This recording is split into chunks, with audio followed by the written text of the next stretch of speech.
Hola y bienvenidos a la quinta emisión de Astrologismo Literario, el podcast de astrología, literatura y delirio. Mi nombre es Carolina Cuevas y estoy aquí con Ana Elena Olivares. Ana Elena, primero que nada, ¿cómo estás el día de hoy? Hola, pues como siempre contenta y emocionada de estar aquí y compartir la lectura de otra obra tan especial como la que hemos escogido para el programa de hoy. Por cierto, Carolina, ¿podrías recordarnos qué hacemos en esto que llamamos astrologismo literario? Bueno, acá lo que hacemos es que cada semana analizamos una novela, cuento, obra, poema narrativo, etc., a la luz del método astrologismo literario, que es una nueva forma de interpretación y análisis literario que consiste en realizar un estudio semiótico del libro, así como un análisis de personajes con el fin de diseñarles una carta astral a los personajes principales de una ficción y al final asignarle un signo zodiacal a todo el libro. Ahorita solo hemos desarrollado obras narrativas, pero el astrologismo es para todos y para todas las obras, entonces hasta donde nos alcanza el delirio con el astrologismo. Entonces cuéntame, ¿de qué libro vamos a estar hablando esta semana? Bueno, pues comencemos. El día de hoy hablaremos de Manon Lescaut, antes llamada Historia del Caballero de Grieux, y de Manon Lescaut. Obviamente tenían que cambiar el nombre porque este libro nos va a presentar a uno de los arquetipos más impresionantes desarrollados en la historia de la literatura, que es la femme fatale o la mujer fatal, de la que ya hicimos referencia anteriormente en Fóllame. Excelente. A ver, cuéntame antes de que empecemos de lleno con el libro un poquito acerca del autor. Bueno, vayamos a darnos una embarrada en la vida de Abad Prévost. Como siempre, les voy a recomendar darles espacio a los escritores y a sus libros. Pero bueno, que el Abad fue un señor del Renacimiento muy estudioso, pero también un aventurero. Y cabe decir que sí se sabe que fue enamoradizo y que varias cosas puntuales que le pasan al caballero de Grieux, pues como que le pasaron a él también. Para terminar, él nace el 1 de abril de 1697 en Chantilly, Francia. O sea que es Aries. Así es. Está bien. Bueno, pero está bien que hoy no hablemos demasiado del autor porque ya vamos a ver que en la novela hablan suficiente los hombres, ¿no? Entonces necesitamos menos espacio para que hablen ellos. Nótese que evidentemente nuestro título preferido va a ser Manon Lescaut a secas, ¿no? Claro que sí. Bueno, a ver, ahorita que mencionaste el asunto de la femme fatale, yo sé que este es como tu tema. Así que dime, ¿qué te pareció esta obra que nos presenta como a la femme fatale por excelencia? Bueno, pues yo me enamoré de esta novela, ¿no? Cuando, o sea, igualmente me enfoqué en Manon Lescaut porque, esta novela es, o sea, desastrosa, ¿no? Tiene una secuencia interminable de eventos desgraciados y suena mal, pero pues la literatura no solo es placentera. O sea, estas historias desastrosas tienen mucho más fondo, y es que gracias a estas novelas problemáticas pues pueden surgir cosas como la femme fatale, ¿no? La femme fatale era algo que se venía trabajando desde siempre, pero aquí, como tú dices, se nos presenta ya en sí, con un nombre, pues. Claro. Y entonces esta femme fatale pues es darle la vuelta a la feminidad, ¿no? Es lo que podemos ver a una mujer muy bella que su belleza, o sea, traspasa de sí misma para hacerse algo material, y es, o sea, la materialidad de su cuerpo y la materialidad de los objetos que ella desea, ¿no? Entonces, pues es esta... Aparte es una mujer mala, o sea, y esto lo vamos a ir viendo cómo se construye a lo largo de la literatura, de cómo pasa de ser una mujer mala a ser una mujer con deseos, ¿no? Claro, sí, que es una mujer como que corrompedora de hombres, ¿no? Así es. Pero ya desde una lectura, pues siglo XXI, es más bien pues una mujer emancipada, ¿no? Justo que más bien no vive su vida de acuerdo a los deseos de los hombres, sino a los suyos propios, ¿no? Justamente, entonces, o sea, vamos a ver cómo pasa de, o sea, el contexto siempre atraviesa la historia, ¿no? Claro. Entonces vamos a ver cómo ahorita es de la mujer sumisa a la mujer, o la mujer del hogar, de protección, a la mujer con intereses pues masculinos, ¿no? Claro. Ay, bueno, yo te voy a decir que la primera vez que leí esta obra se me hizo una lectura muy incómoda porque justo por esta serie de eventos trágicos yo estaba con ansiedad todo el tiempo. Sí. Y luego el hermano de Manon me hizo dejar de creer en la humanidad, de Grieux se me hizo muy tibio y, o sea, es bien sabido que hasta Jesús escupe a los tibios, ¿no? Entonces, pero la verdad es que ya leyéndolo para prepararnos para este episodio, la aprecié con otros ojos, ¿no? O sea, esta figura como de Manon que encarna tanto como esta parte de, como la delicadeza, pero también la actitud independiente respecto al dinero, por ejemplo. Y, o sea, sigue sin ser mi novela favorita, pero a la luz del astrologismo creo que trae temas muy interesantes para que hablemos al ratito. Sí, la verdad como recomendación también pues nunca escuchamos la voz de Manon, ¿no? Siempre es como la voz de lo que le pasa a de Grieux. Exacto. Bueno, pero no vamos a adelantarnos. Antes vamos a hablar un poquito acerca del contexto. O sea, en qué circunstancias históricas se inserta esta obra, Ana Elena.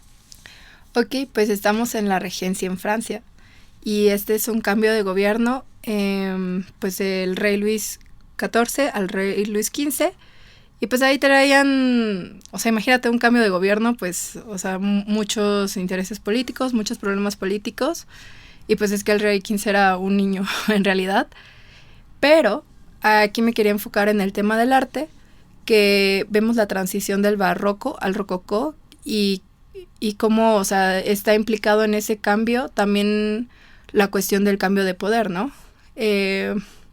Lo que pasa es que el barroco tiene una idea del arte como medio de reconciliación entre la iglesia y la sociedad, y las temáticas frecuentes en la literatura van a ser la vida, como la lucha, el sueño o mentira y la fugacidad de los hechos humanos. En cambio, en el rococó, la idea del poder absoluto en el burgués pues está presente. Entonces, es como el rococó va a ser el arte moderno de su época y aquí lo que le interesa es la elegancia ornamental, la sátira ingeniosa y un enfoque a lo frívolo. Entonces, en el libro vamos a ver como parte de esta transición y parte, o sea, características de ambas cosas, ¿no? Claro, porque aparte es como el momento del rococó es así como la época del buen gusto, del buen vivir y así.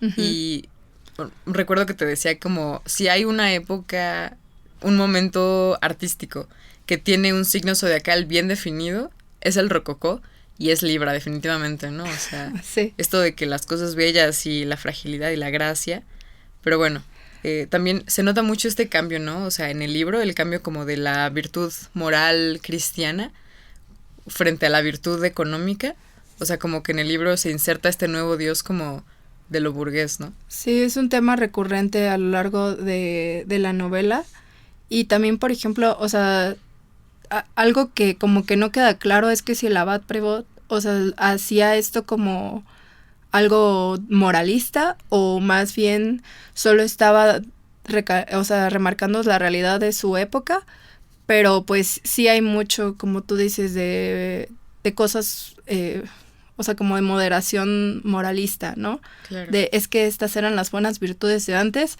y eso es lo que puedes hacer con el dinero, o sea, con la corrupción del dinero o el deseo del dinero, ¿no? Claro, como que ya no es tan importante temas así como del honor frente a, pues, el bien económico, ¿no? Justo. Bueno, pero esto fue un poquito del contexto histórico en el que se inserta el libro Manon Lescaut, pero acá lo que venimos es a astrologizar el libro, ¿no? Así que vámonos a un breve corte para regresar con la sinopsis y poder entrar ya de lleno al análisis astrologísmico de la novela Manon Lescaut.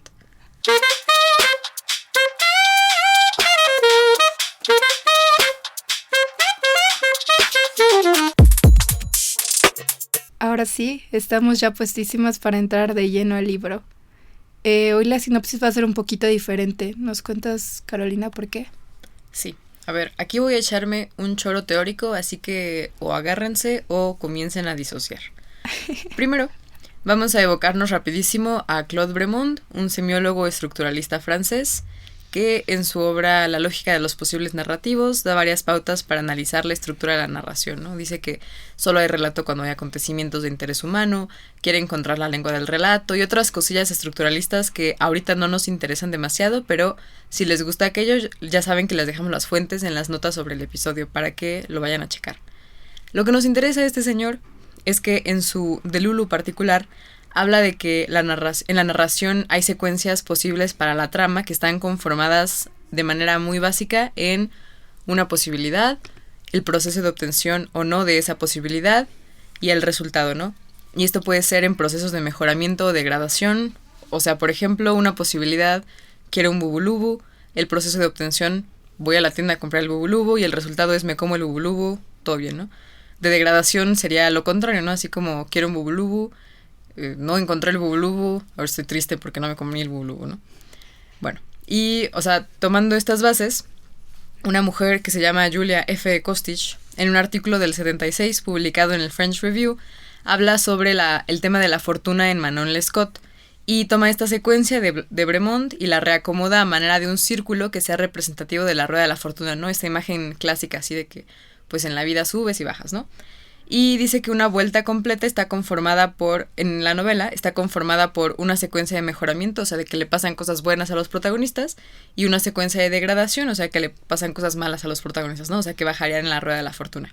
Y señala que en Manon Lescaut, esta rueda de la fortuna da 5 vueltas completas, y entonces, dado que la fortuna y el destino son temas muy importantes en la novela de Manon Lescaut, hoy les vamos a presentar la sinopsis de Manon Lescaut en función de estos 5 giros de la rueda de la fortuna.